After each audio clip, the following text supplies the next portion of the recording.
میں جاب کرتی ہوں اور میرے 2 بچے ہیں جن کی ذمہ داری بھی میرے اوپر ہے، اور میرے شوہر اپنی جگہ سے خود اٹھ کر پانی بھی نہیں پیتے اور مجھے ذہنی طور پر پریشان بھی کرتے ہیں، ایسے شوہر کے ساتھ رہنے کا کیا حکم ہے؟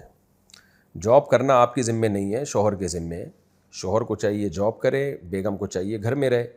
تو پھر اگر شوہر تھکے ہوئے ہوں اور بیگم سے پانی مانگے تو بیگم پانی بھی پلائے گی، کیونکہ ظاہر ہے وہ بیچارہ تھکا ہوا ہے، جاب کر رہا ہے۔ اب کام ہی الٹا ہو رہا ہے، بیگم جاب کر رہی ہیں، شوہر گھر میں پڑا ہوا ہے، تو ظاہر ہے بیگم جب جاب کر کے تھکی ہوئی آئے گی تو گھر کے کام بھی کرے، باہر کے کام بھی کرے، تو یہ تو پھر ظلم ہے نا عورت پہ۔ تو آپ کے گھر کا سسٹم ہی صحیح نہیں چل رہا، تو اس لیے ساری چیزیں پھر الٹی چل رہی ہیں۔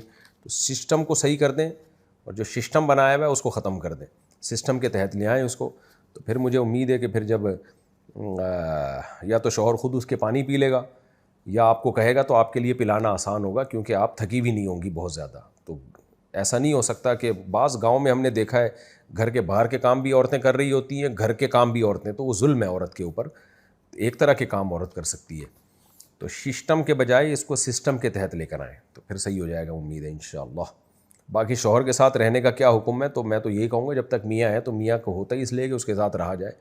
اگر وہ بہت زیادہ ظلم کر رہا ہے، بیسک نان نفقہ ہی نہیں اٹھا رہا آپ کا، بیسک ذمہ داری نہیں اٹھا رہا، اور جاب بھی آپ کر رہی ہیں، گھر کے کام بھی آپ کر رہی ہیں، وہ گھر میں بیٹھ کے صرف پیڑے کھا رہا ہے، اور جب کہ وہ کر سکتا ہے جاب بھی، تو خالی پیڑے ہی کھا رہا ہے، تو پھر آپ اس شوہر سے علیحدگی مانگ سکتی ہیں، اس میں کوئی گناہ نہیں ہے۔